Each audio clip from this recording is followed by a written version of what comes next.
Hello everyone, कैसे हैं आप सभी लोग।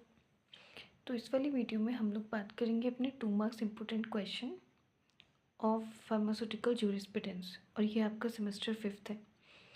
तो इससे पहले मैंने वीडियो बनाई थी जिसमें मैंने आपको 7 और 10 मार्क्स वाले क्वेश्चन बता दिए थे।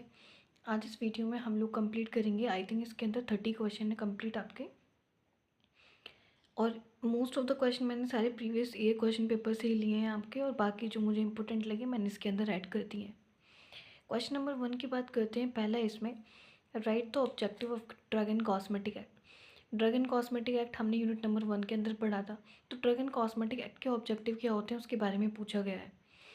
तो हम लोग बात करते हैं ऑब्जेक्टिव्स क्या है ड्रग एंड कॉस्मेटिक की। First of all, it has to stabilize DTAB and DCC।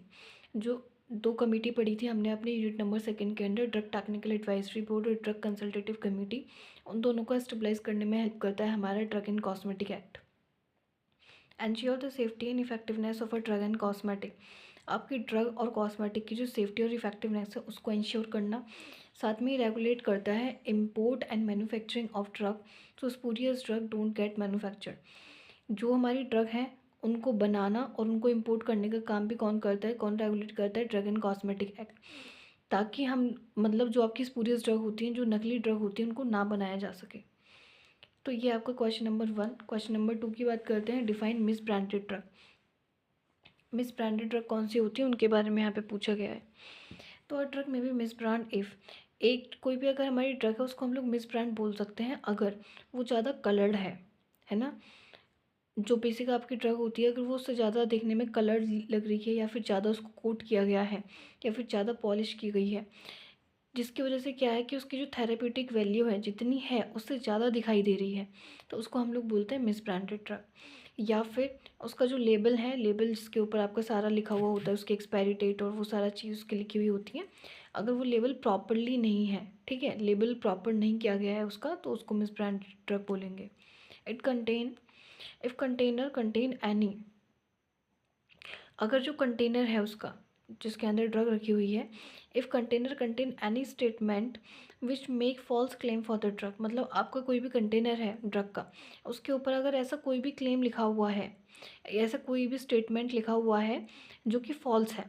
Suppose करो कि डायबिटीज़ की आपकी कोई मेडिसिन है, उसके ऊपर लिखा हुआ है कि ये कैंसर को भी ट्रीट कर सकती है। तो इस तरीके से अगर कोई भी आपका फॉल्स वहाँ पे स्टेटमेंट लिखा हुआ है तो वो भी आपकी मिस ब्रांडेड ड्रग कहलाती है। तो ये हो गया आपका मिस ब्रांडेड ड्रग का। अब हम बात करते हैं अपने क्वेश्चन नंबर 3 की। क्वेश्चन नंबर 3 यहाँ पे बनता है कि define spurious drug. Spurious drug क्या होती है वो बताना है। किसी भी ड्रग को हम लोग स्पूरियस ड्रग बोल सकते हैं if the label contain such company name, अगर उसके लेवल के ऊपर, जो भी ड्रग है जिसके अंदर आपकी स्पूरियस ड्रग रखी हुई है, अगर उसके कंटेनर के ऊपर किसी ऐसी कंपनी का नाम लिखा हुआ है जो कि एग्जिस्ट ही नहीं करती, जो है ही नहीं, तो उसको हम लोग स्पूरियस ड्रग बोलेंगे, नकली ड्रग जिसको बोला जाता है। If it's look same as another drug, अगर वो किसी दूसरी और ड्रग की तरह दिख रही है तो वो भी किसके अंदर आती है, हमारी स्पूरियस ड्रग के अंदर आती है।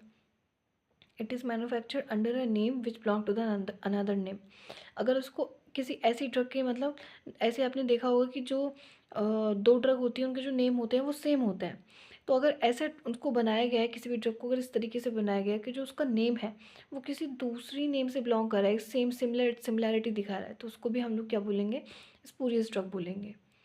उसके बाद आता है यहाँ पे question number 4। Define adulterated drug. Adulterated drug क्या होती हैं, किसी भी, अडल्टर का मतलब होता है मिलावट, तो हम किसी भी ड्रग को एडल्टर ड्रग बोल सकते हैं अगर उसकी जो प्रेपरेशन की गई है, उसको जो स्टोर किया गया है वो कंटामिनेशन कंडीशन, मतलब कंटामिनेशन जहाँ पे इम्प्योरिटीज़, ये जम्स वगैरह, माइक्रोब्स वगैरह प्रेजेंट है, तो उस कंडीशन के अंदर उसको प्रिपेयर किया गया है, स्टोर किया गया है, तो उस कंडीशन में हम लोग बोलेंगे कि एडल्टर ड्रग है ना। क्योंकि कंटामिनेटेड एरिया के अंदर अगर उसको प्रिपेयर किया जा रहा है तो कुछ ना कुछ इम्प्योरिटीज़ तो उसके अंदर ऐड होंगी। देन आता है कंटेन इम्प्योर या हार्मफुल सब्सटेंस, अगर उसके अंदर कुछ भी ऐसा इम्प्योर या हार्मफुल सब्सटेंस प्रेजेंट है जो कि आपकी हेल्थ के लिए काफ़ी हार्मफुल है, तो उसको भी हम लोग क्या बोलेंगे, एडल्टर ड्रग।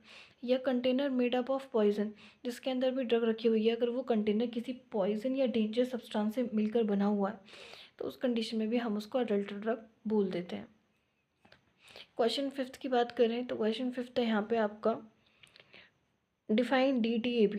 DTAB बेसिकली आपका एक ड्रग टेक्निकली एडवाइजरी बोर्ड, इसकी फुल फॉर्म मैंने लिखी है। तो drug technical advisory board is an committee which constitute bye the central government. ये आपकी एक ऐसी कमेटी है जिसको किसके द्वारा बनाया गया था, सेंट्रल गवर्नमेंट के द्वारा इसको प्रिपेयर किया गया था। Under drug and cosmetic act, अभी हमने ऑब्जेक्टिव जब पढ़े थे ड्रग एंड कॉस्मेटिक एक्ट के, तो उसमें मैंने बताया था कि इसके अंडर इसको एस्टेब्लाइज किया गया था। To achieve central government and state government on technical matter, ये वाली जो हमारी कमेटी होती है ना, ये सेंट्रल गवर्नमेंट और स्टेट गवर्नमेंट को टेक्निकल मैटर जो होते हैं ड्रग और कॉस्मेटिक से रिलेटेड, उनके ऊपर एडवाइस प्रोवाइड करती है। देन ये आपका आता है question number 6, right the responsibility और फंक्शन ऑफ DTAB। अभी ये वाली जो हमने कमेटी पढ़ी, जो कि क्या कर रही थी, एडवाइस प्रोवाइड कर रही थी सेंट्रल स्टेट गवर्नमेंट को ड्रग एंड कॉस्मेटिक के ऊपर। तो इसके फंक्शन से रिस्पॉन्सिबिलिटी क्या होती है, पहला ये वाली जो कमेटी होती है एडवाइस करती है drug controller general of India, मतलब जो आपका पूरे इंडिया का जो ड्रग कंट्रोलर होता है उसको एडवाइस प्रोवाइड करती है रिगार्डिंग क्लिनिकल और नॉन क्लिनिकल स्टडी। देखो किसी भी ड्रग को मार्केट में लाने से पहले उसके ऊपर क्लिनिकल और नॉन क्लिनिकल स्टडी की जाती है, ठीक है। तो उसके रिगार्डिंग एडवाइस देने का काम करती है आपकी DTAB। साथ में ये एडवाइस करती है सेंट्रल गवर्नमेंट और स्टेट गवर्नमेंट को on the technical matter of drug and cosmetic. Drug और कॉस्मेटिक से रिलेटेड जितने भी टेक्निकल इशू होते हैं उनके ऊपर एडवाइस प्रोवाइड करने का काम करती है DTAB। क्वेश्चन नंबर 7 है, who is drug inspector. Drug inspector कौन होता है, अच्छा यहाँ पे इंस्पेक्शन नहीं है, सॉरी ड्रग इंस्पेक्टर कर लेना है इसको। तो ड्रग इंस्पेक्टर कौन होता है और उसके फंक्शंस बताना है। तो ड्रग इंस्पेक्टर एक पब्लिक हेल्थ एडमिनिस्ट्रेटर है, हु मॉनिटर, जो क्या करता है, मॉनिटर करता है, कंट्रोल करता है safety and the quality of food, drug, cosmetic and other pharmaceutical product. आपके जितने भी फार्मास्यूटिकल प्रोडक्ट बन रहे हैं, कॉस्मेटिक बन रहे हैं, ड्रग या फूड, उनकी सेफ्टी और क्वालिटी को मॉनिटर करना, मेंटेन करना, रेगुलेशन करने का काम होता है ड्रग इंस्पेक्टर का। इसके फंक्शन क्या होते हैं, तो he collect sample and send drug for the analysis. जहाँ पे भी मैन्युफैक्चरिंग करी जा रही है ड्रग की, ये वहाँ पे जाएंगे, वहाँ से सैंपल को लेंगे और एनालिसिस करने के लिए उसको भेजते हैं। He examine all the record, document and the register. किसी भी प्रीमाइसेस के अंदर जाकर, किसी भी स्टोर या क्लिनिक के अंदर जाकर ये किस रिकॉर्ड को चेक कर सकते हैं, डॉक्यूमेंट्स, और वहाँ पे जो भी आपके डे टू डे के जो रजिस्टर होते हैं उनको। Inspection of the medical store, medical store का इंस्पेक्शन करना, and the drug manufacturing company, ऐसी कंपनी जहाँ पे ड्रग को बनाया जाता है, तो उनका इंस्पेक्शन करने का काम भी किसका होता है, आपका ड्रग इंस्पेक्टर का होता है। अब हम इसमें बात करते हैं क्वेश्चन नंबर 8 की। क्वेश्चन नंबर 8 है आपका, define pharmaceutical jurisprudence. Pharmaceutical jurisprudence, देखो वो सब्जेक्ट तो हमें पता तो होना ही चाहिए। देखो फार्मास्यूटिकल का मतलब होता है that is related to the drug, कोई भी चीज़ जो कि आपकी ड्रग से रिलेटेड है, और ज्यूरिस्प्रूडेंस का मतलब है दैट इज़ लॉ। तो pharmaceutical jurisprudence is a study of rules and regulation of drug and cosmetic, pharmacy practice and other pharmaceutical product. Pharmaceutical jurisprudence के अंदर हम लोग स्टडी करते हैं जो ड्रग एंड कॉस्मेटिक के रिगार्डिंग रूल्स और रेगुलेशन बनाए गए हैं उनके बारे में, है ना। अभी आप सारा ये देखोगे कि ड्रग को प्रिवेंट करने के लिए, उनको बचाव करने के लिए, उनको सही तरीके से यूज़ करने के लिए क्या क्या एक्ट बनाए गए हैं। तो ये सारे जो रूल्स हैं और रेगुलेशन है ड्रग और कॉस्मेटिक के रिगार्डिंग, इसकी स्टडी करना ही फार्मास्यूटिकल ज्यूरिस्प्रूडेंस कहलाता है। क्वेश्चन नंबर 9 है कि write the drug which are prohibited to import. उन वाली ड्रग के बारे में आपने बताना है जिनका इम्पोर्ट प्रोहिबिटेड है, मतलब आप जिनको इम्पोर्ट नहीं कर सकते। तो import of drug regulated by, जो इम्पोर्ट किया जाता है ड्रग का वो किसके थ्रू रेगुलेट किया जाता है, ड्रग एंड कॉस्मेटिक एक्ट के through.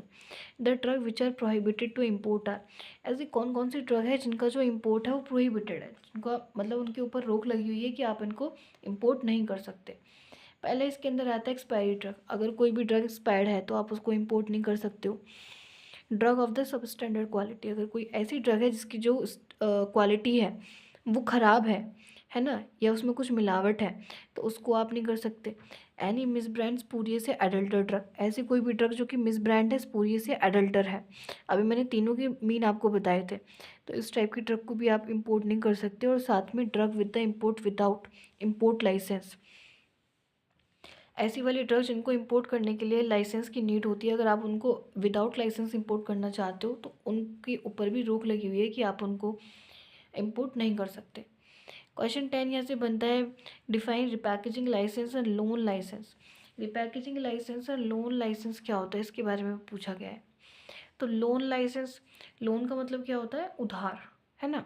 A person who do not have it own factory, देखो लोन लाइसेंस किन को चाहिए होता है, लोन लाइसेंस ऐसे पर्सन को चाहिए होता है जिनके पास खुद की कोई फैक्ट्री नहीं होती मैन्युफैक्चर करने के लिए, बट उनकी ये इच्छा होती है कि वो avail the manufacturing facility own by the another license, कि अब वो मतलब उनको कुछ किसी सेकंड पर्सन के लाइसेंस के ऊपर वो क्या कर सके, उन फैसिलिटीज़ को अवेल कर सके। तो उसके लिए भी उनको लाइसेंस की नीड होती है। तो उसको हम लोग बोलते हैं, मतलब ऐसा कोई भी पर्सन जो कि मैन्युफैक्चरिंग, जो कि मतलब उसकी विश है कि वो काम करे मैन्युफैक्चरिंग एरिया के अंदर, लेकिन उसके पास इतनी ना तो फैसिलिटी है, ना उसके पास मैन्युफैक्चरिंग एरिया, फैक्ट्री वगैरह भी नहीं है, बट वो काम करना चाहता है, तो वो क्या करता है कि वो किसी दूसरे कि वहाँ पे जाके काम करता है, लेकिन उसके पास खुद का एक लाइसेंस होता है ना। तो उसको बोलते हैं हम लोग लोन लाइसेंस। उसके बाद आता है यहाँ पे repackaging licence, a licence for repackaging of the small container from the bulk of drug. देखो बल्क में अगर ड्रग कहीं पे प्रेजेंट है, बहुत सारी ड्रग अगर प्रेजेंट है, तो उनको स्मॉल स्मॉल कंटेनर के अंदर भी तो फिल किया जाता है, इसके लिए भी एक लाइसेंस की नीड होती है, तो उसको हम लोग बोलते हैं रिपैकेजिंग लाइसेंस। क्वेश्चन 11 बनता है यहाँ से, define schedule G. Schedule G क्या होता है, schedule G contain drug which are use to sell under medical supervision. Schedule G के अंदर आपकी ऐसी वाली ड्रग्स आती हैं जिनको केवल और केवल आप मेडिकल सुपरविजन के अंडर में ही सेल कर सकते हो।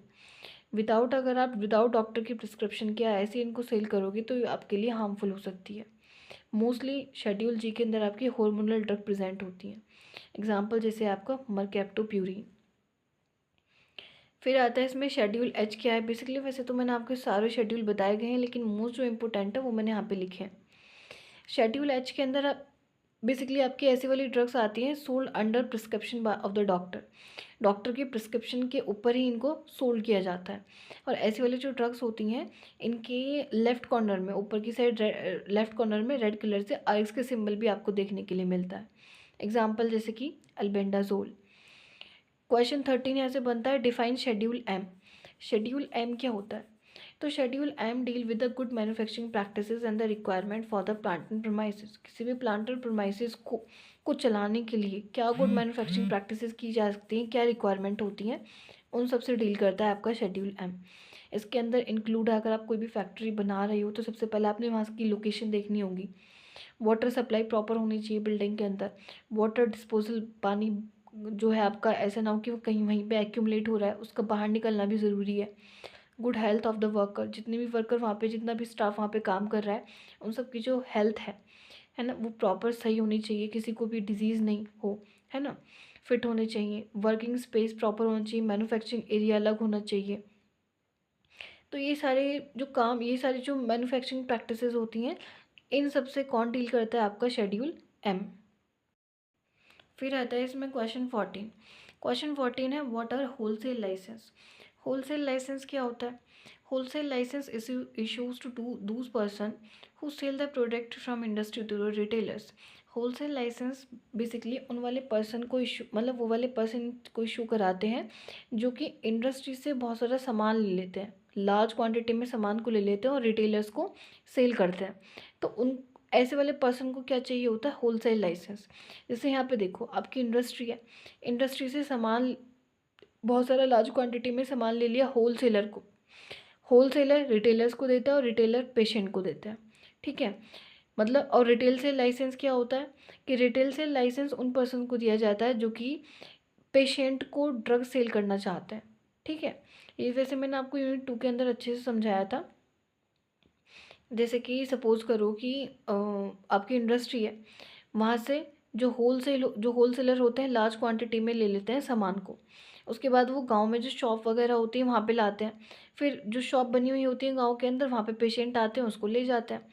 तो रिटेलर्स क्या हो गए, जो आपकी शॉप के ऊपर प्रेजेंट होते हैं। होलसेलर क्या हो गए, जो कि लार्ज क्वांटिटी में इंडस्ट्री से सामान लाकर विलेज टू विलेज शॉप वगैरह के ऊपर सेल करते हैं, उनको बोलते हैं होलसेलर। उसके बाद हम बात करते हैं क्वेश्चन 16 की, डिफाइन सीडीएल। सीडीएल क्या होता है, सीडीएल या फिर सेंट्रल ड्रग लेबोरेटरीज की फुल फॉर्म है, central drug laboratories establish by the central government. इसको एस्टेब्लिश करा था सेंट्रल गवर्नमेंट ने। Central government laboratories establish in the Kolkata. ये जो आपकी लेबोरेटरी है बेसिकली कहाँ पे एस्टेब्लाइज है, कहाँ पे बनी हुई है, कोलकाता के अंदर बनी हुई है। और ये एनालिसिस करती है द ड्रग और the cosmetic sample. Drug inspector के थ्रू या कोर्ट के थ्रू जो भी सैंपल भेजा जाता है उसको क्या करती है, एनालिसिस करती है और उसके बाद रिपोर्ट बना के तैयार करती है। ठीक है, ये होती है आपकी सेंट्रल ड्रग लेबोरेटरी। क्वेश्चन 17 है, define DCC। DCC stand for drug consultative committee. Drug consultative committee, तो द सेंट्रल गवर्नमेंट में कॉन्स्टिट्यूट एंड, जो हमारी सेंट्रल गवर्नमेंट है ना, उन्होंने एक एडवाइजरी कमेटी बनाई थी जिसको हम लोग बोलते हैं drug consultative committee. That means advisory committee का क्या काम होता है कि एडवाइस देती है आपकी सेंट्रल गवर्नमेंट को। जो आपकी ड्रग कंसल्टेटिव कमेटी होती है एडवाइस करती है सेंट्रल गवर्नमेंट को और स्टेट गवर्नमेंट को एंड DTAB को on the technical matter related to the drug and cosmetic. Drug और कॉस्मेटिक से रिलेटेड जितने भी इशू होते हैं उनके ऊपर एडवाइस करती है आपकी सेंट्रल गवर्नमेंट को, स्टेट गवर्नमेंट को और DTAB को। उसके बाद क्वेश्चन नंबर 18 की बात करते हैं, right the objective of pharmacy act 1948। Pharmacy act के ऑब्जेक्टिव क्या हैं? ये वाला जो एक्ट था फार्मेसी एक्ट 1948 के अंदर बनाया गया था, ये बेसिकली करता है क्या है, टू कंट्रोल। देखो, इंडिपेंडेंस होने से पहले, इंडिया के इंडिपेंडेंस होने से पहले बहुत से लोग होते थे जिनको फार्मेसी की नॉलेज है वो भी ड्रग को सेल कर रहे हैं, जिनको नॉलेज नहीं है वो भी सेल कर रहे हैं, है ना। तो इस चीज़ को कंट्रोल करने के लिए, रेगुलेट करने के लिए फार्मेसी प्रोफेशन को कंट्रोल और रेगुलेट करने के लिए इंडिया के अंदर एक एक्ट बनाया गया था जिसको हम लोग बोलते हैं फार्मेसी एक्ट 1940 के अंदर। अब केवल वही लोग इस ड्रग को बेच सकते हैं जिनके पास एक प्रॉपर अपना डॉक्यूमेंट क्वालिफिकेशन होती है। जैसे ऑब्जेक्टिव में बताया है कि it constitute of pharmacy counselling of India and state pharmacy counselling of India. इसको किसने बनाया था? PCI ने। इट कॉन्स्टिट्यूट ऑफ PCI मतलब PCI and state pharmacy counselling. Registration, qualification, training of the pharmacist, है ना। इस एक्ट के थ्रू ये बताया गया है कि कौन जो लोग हैं वो ड्रग को बेच सकते हैं। फार्मासिस्ट लोग करते हैं वैसे सेल करने का काम। फार्मासिस्ट के लिए उसका रजिस्ट्रेशन कैसे कराना है, उसकी क्वालिफिकेशन क्या होनी चाहिए, उसकी ट्रेनिंग कैसी होनी चाहिए, ये सारा जो है हमें इस एक्ट के थ्रू पता चलता है फार्मेसी एक्ट 1948 में। उसके बाद है, how many member present in PCI। आप देख लो, आज सिलेबस भी पढ़ते हो अपने PCI के अकॉर्डिंग ही पढ़ते हो ना सारा सिलेबस। तो फार्मेसी काउंसिलिंग ऑफ इंडिया के अंदर कितने मेंबर प्रेजेंट होते हैं? बेसिकली इसमें 3 टाइप के मेंबर प्रेजेंट होते हैं। पहला होता है इलेक्टेड मेंबर, नॉमिनेटेड मेंबर और एक्स ऑफिशियो मेंबर। बस आपने नेम लिखना है 2 मार्क्स के अंदर, इसको डिफाइन नहीं करना है। क्वेश्चन 20 की बात करते हैं, define medical and toilet preparation act and its objective. Medicinal and toilet preparation act, देखो यहाँ पे टॉयलेट प्रिपरेशन का मतलब ये है कि कोई भी ऐसी चीज़ जो कि डिटॉक्सीफाई करने के लिए, प्योरीफाई या इम्प्योर करने के लिए यूज़ की जाती है। इसके अंदर आपके क्रीम्स, पाउडर्स, फेस वॉश वगैरह भी इंक्लूड होता है, ठीक है। और मेडिसिनल मतलब जो मेडिसिन पर्पज, जो थेरेप्यूटिक इफेक्ट देते हैं हमें। तो बेसिकली जो मेडिसिनल टॉयलेट प्रिपरेशन एक्ट था वो 1955 के अंदर पास किया गया था। बेसिकली देखो, मेडिसिनल प्रिपरेशन और टॉयलेट प्रिपरेशन को बनाने के लिए हमें अल्कोहल की नीड होती है ना, अल्कोहल इसमें प्रेजेंट होती है। लेकिन जो अल्कोहल आपके बियर वगैरह बनाने के लिए यूज़ की जाती है वो थोड़ी सी हमें क्या मिलती है, मतलब एक तो होती है जो, एक अल्कोहल तो होती है जो बियर बनाने के लिए यूज़ की जाती है, एक होती है जो आपके मेडिसिनल यूजेस के लिए, जैसे आपके बहुत सारे सिरप आपने देखे होंगे उनके अंदर अल्कोहल प्रेजेंट होती है। तो वो दोनों ही जो अल्कोहल हैं वो दोनों ही अलग अलग अमाउंट के ऊपर मिलती है और दोनों के ऊपर ही टैक्स लगता है। तो इसी चीज़ को रेगुलेट करने के लिए मेडिसिनल टॉयलेट प्रिपरेशन एक्ट को बनाया गया था। तो this act is found to control the misuse of alcohol and to collect tax and, मतलब ये वाला जो हमारा एक्ट था इसलिए बनाया गया था ताकि अल्कोहल का अगर मिस यूज़ किया जा रहा है तो उसको कंट्रोल किया जा सके और साथ के साथ उसके ऊपर टैक्स को भी कलेक्ट किया जा सके। ऑब्जेक्टिव यही है कि collect tax on the product have the alcohol. ऐसा कोई भी प्रोडक्ट जिसके अंदर आपका अल्कोहल प्रेजेंट है उसके ऊपर हम लोग टैक्स कलेक्ट करना है। सेकेंड है control the misuse of alcohol. इस एक्ट के थ्रू ये भी था कि अगर कहीं पे मिस यूज़ हो रहा है अल्कोहल का तो उसको भी कंट्रोल किया जा सके। उसके बाद क्वेश्चन 21 यहाँ से बनता है, what are drug and magic remedies act and its objective. Drug and magic remedies act क्या है, उसके ऑब्जेक्टिव बताने हैं। देखो बेसिकली होता क्या है कि इस एक्ट के थ्रू, अच्छा मैं पढ़ के सुना देती हूँ। ये वाला जो एक्ट था ये पास हुआ था 1954 के अंदर और ये रेगुलेट करता था advertisement of some drug which show magic remedies. ऐसी कोई भी एडवर्टीजमेंट टीवी के अंदर जो कि ड्रग का शो करती हैं, विच शो मैजिक रेमेडीज़। मतलब आपने मैजिक रेमेडीज़ वगैरह देखी है ना, कि अगर आप इस तरीके से, जैसे बाबा वगैरह होते हैं वो बताते हैं कि आप इस तरीके से कर लो तो ये चीज़ ठीक हो जाएगी, है ना, या फिर आप ऐसे कर लो तो आपका पूरा कैंसर ठीक हो जाएगा। तो इस तरीके की जो मैजिक रेमेडीज़ एक्ट होती हैं ना, आपको मैजिक रेमेडीज़ होती हैं, उनको कंट्रोल करना, उनका रेगुलेशन करना इस एक्ट के थ्रू किया जाता है, drug and magic remedies act के थ्रू। और आप किसी इस तरीके से किसी भी ड्रग का एडवर्टीज़मेंट नहीं दे सकते, बिकॉज अगर इस तरीके से ड्रग का एडवर्टीज़मेंट आने लगा तो सब लोग अपने आप ही जो है ड्रग यूज़ करना शुरू कर देंगे, डॉक्टर की प्रिस्क्रिप्शन की नीड ही नहीं होगी उनको, है ना। तो ये जो एडवर्टीज़मेंट होते हैं रिलेटेड टू द ड्रग और मैजिक रेमेडीज़, उनको रेगुलेट करने के लिए ये एक्ट बनाया गया था, उनको कंट्रोल करने के लिए। इसका यही था ऑब्जेक्टिव कि to control the drug advertisement, drug से रिलेटेड जितनी भी एडवर्टीज़मेंट हैं उनको कंट्रोल करना, और अगर कोई करता भी है तो उसके ऊपर फाइन वगैरह लगाना। To control the magic remedies, जो मैजिक रेमेडीज़ होती है उनको कंट्रोल करना। मैजिक रेमेडीज़ वही कि आप ये तावीज़ पहन लो तो इससे ये हो जाएगा, वो हो जाएगा, तो इस तरीके से कुछ नहीं होता। ये बेसिकली आपका सुपरस्टिशन, अंधविश्वास होता है, ठीक है। तो इनको कंट्रोल, इनको रेगुलेट करने के लिए जो एक्ट बनाया गया था उसको हम लोग drug and magic remedies act बोलते हैं। नारकोटिक ड्रग क्या होती हैं? क्वेश्चन नंबर 22 है कि व्हाट आर नारकोटिक ड्रग। ये ऐसे वाली ड्रग्स होती हैं जो कि डायरेक्टली हमारे सेंट्रल नर्वस सिस्टम के ऊपर काम करती हैं, हमारे पेन को रिड्यूस करती हैं, मूड, बिहेवियर और इंड्यूस करती हैं स्लीप को। तो ये सारा, ये वाली जो ड्रग होती हैं जो कि हमारे सेंट्रल नर्वस सिस्टम के अंदर ऊपर जाके काम करती हैं और पेन, मूड, बिहेवियर वगैरह को रेगुलेट करती हैं, तो उनको हम लोग बोलते हैं नारकोटिक ड्रग। आपने अपनी मेड कैम्प के अंदर भी पढ़ा होगा, जैसे कि आपकी मॉर्फिन। उसके बाद हम क्वेश्चन नंबर 23 की बात करते हैं। क्वेश्चन नंबर 23 है कि write the objective of prevention to the cruelty to the animal act 1960। देखो एक्चुअल में होता क्या था कि एनिमल के ऊपर ना बहुत ज़्यादा एक तरीके से क्रूएल्टी दिखाई जाती थी, उनको बहुत मारा पीटा जाता था, अननेसेसरी उनको मार दिया जाता था कम्प्लीटली, है ना। उनके ऊपर बहुत सारे एक्सपेरिमेंट किए जाते थे, ड्रग वगैरह का जब ट्रायल किया जाता था, क्लिनिकल ट्रायल वगैरह किया जाता था, प्री क्लिनिकल ट्रायल, तो उस केसेस में बहुत सारे एनिमल के ऊपर करते थे, तो वो क्या होता था कि वो मर जाते थे या उनको अननेसेसरी काफ़ी पेन दिया जाता था। तो उसी चीज़ को रोकने के लिए एक्ट बनाया गया था, prevention to the cruelty to the animal act 1960, ठीक है। तो अब इसके ऑब्जेक्टिव पूछे गए हैं। It give guideline for the conducting pre clinical trial of drug.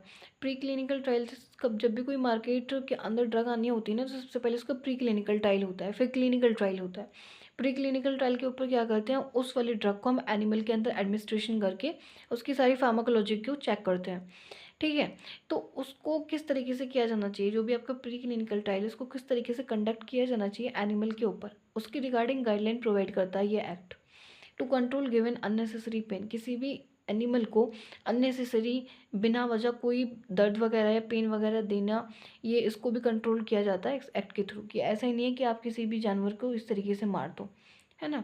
तो ये सारा कंट्रोल करता है आपका जो एनिमल एक्ट था, क्रूएल्टी टू एनिमल एक्ट 1960 के अंदर ये आया था। उसके बाद क्वेश्चन नंबर 24, यहाँ पे कुछ फुल फॉर्म दी हुई हैं जो कि आपने लिखनी है, जैसे CPCAC, that is a committee for the purpose of control and the supervision of experiment on the animal. Then है DPCO, that is drug price control order, है ना। ये आपका national list of the essential medicine जो कि बनाया गया था, इसमें आपकी ऐसी वाली मेडिसिन होती हैं जो कि एसेंशियल होती हैं। IAEF, that is institute animal ethics committee. उसके बाद हम बात करते हैं क्वेश्चन नंबर 25 की, what is the code of pharmaceutical ethics. Code of pharmaceutical ethics होता क्या है? बेसिकली ये रूल्स होते हैं जो कि PCI, pharmacy counselling of India के थ्रू प्रोवाइड किए गए होते हैं फार्मासिस्ट को। फार्मासिस्ट को ये रूल दिए जाते हैं विच गाइड, जो कि किसी भी फार्मासिस्ट को ये गाइड करते हैं कि आपको सोसाइटी के साथ और पेशेंट के साथ किस तरीके से बिहेव करना है, इसके रिगार्डिंग जो है गाइडलाइन प्रोवाइड करते हैं, ठीक है। तो समझ में आया कि कोड ऑफ फार्मास्यूटिकल एथिक्स का मतलब क्या होता है। बेसिकली ये रूल्स होते हैं जो कि PCI के थ्रू फार्मासिस्ट को दिए जाते हैं कि आपको पेशेंट और सोसाइटी के रिगार्डिंग अपना बिहेवियर कैसा करना है। उसके बाद हम बात करते हैं अपने क्वेश्चन नंबर 26 की। क्वेश्चन नंबर 26 है यहाँ पे, define pharmaceutical legislation. Pharmaceutical legislation is a combination of legal, technical and the administrative measure that ensure। Basically देखो फार्मास्यूटिकल का मतलब क्या है, that is related to the drug, और लेजिस्लेशन यहाँ पे देखो इस उसमें मतलब डेफिनेशन में कि फार्मास्यूटिकल लेजिस्लेशन एक कॉम्बिनेशन होता है लीगल टेक्निकल का।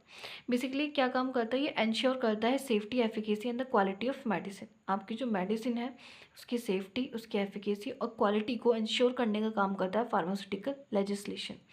साथ में ये मैन्युफैक्चरिंग, डिस्ट्रीब्यूशन और मार्केटिंग एंड सेलिंग जो होता है ड्रग का, उसको भी रेगुलेट करने का काम करता है। क्वेश्चन नंबर यहाँ पे 27 है कि एक कमेटी बनाई गई थी, इसको हाथी कमेटी बोला गया है। इसको गवर्नमेंट के द्वारा बनाया गया था 1974 में। इंडस्ट्री के रिगार्डिंग जितने भी स्पेशल फैक्टर होते हैं उनको कंट्रोल करना, उनको रेगुलेट करना, इंडस्ट्री की ग्रोथ कराना, ये सारा इस कमेटी के अंदर आता है। और इसके जो चेयरमैन थे वो थे हमारे जयसुख लाल हाथी। ठीक है, उन इस कमेटी के चेयरमैन थे। तो इन्हीं के नेम पर इस कमेटी का नाम पड़ गया हाथी कमेटी, है ना। इनका नाम था ना जयसुख लाल हाथी, तो इन्हीं के नाम के ऊपर ये कमेटी हाथी कमेटी के नाम से जानी जाती है। हमारी इंडस्ट्री को कैसे ग्रोथ करना चाहिए, उसके लिए क्या स्पेशल फैक्टर्स होते हैं, उन सबको रेगुलेट करना, उनको कंट्रोल करने का काम करती है ये कमेटी। उसके बाद है यहाँ पे right objective of right to information act. Right to information act का मतलब क्या होता है, ये वाला जो एक्ट था ये 2005 के अंदर बनाया गया था, बाय विच इसके थ्रू जो सिटीज़न होते हैं वो कोई भी इंफॉर्मेशन ले सकते हैं from the government on any issue.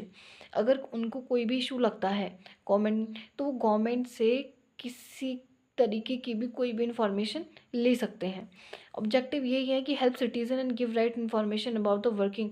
जो भी गवर्नमेंट आपकी काम कर रही है उसके रिगार्डिंग राइट इन्फॉर्मेशन सिटीजन्स को देना, इसका ऑब्जेक्टिव था। दैन टू रिड्यूस करप्शन, अगर कहीं पे घपलेबाजी हो रही है, करप्शन हो रहा है, तो उस चीज़ को क्या करना, रिड्यूस करने का काम करना। Then democracy will be increase, हमारा इंडिया वैसे भी एक डेमोक्रेटिक कंट्री है, तो उस चीज़ को इंक्रीज़ करने का काम भी आपका राइट टू इन्फॉर्मेशन एक्ट के अंदर आता है।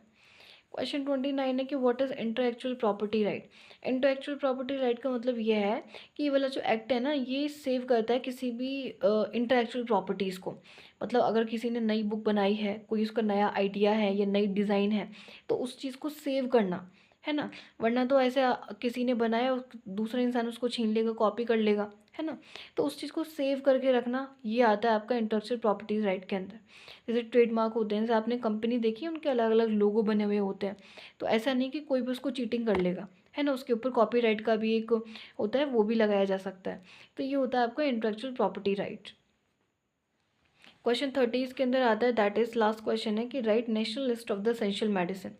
National list of essential medicine क्या होता है, ये एक ऐसी लिस्ट होती है मेडिसिन की जो कि कंसिडर करती है essential for the country health care system, है ना। इसमें आपकी वो वाली मेडिसिन प्रेजेंट होती हैं जो कि आपकी असेंशियल वाली होती हैं, जो बिल्कुल ज़रूरत, जैसे आपकी पैरासीटामोल है। पैरासीटामोल ऐसी ही ड्रग है आपका जो कि पेन को भी रिड्यूस कर देती है, फीवर को भी रिड्यूस करने में हेल्प करती है, असेंशियल ड्रग के अंदर आती है। इसी तरीके से आपकी और भी यहाँ पे ड्रग्स होती हैं, जैसे अटोरवास्टैटिन है, एजिथ्रोमाइसिन है, या एटिविन है, एमोक्सिसिलिन है।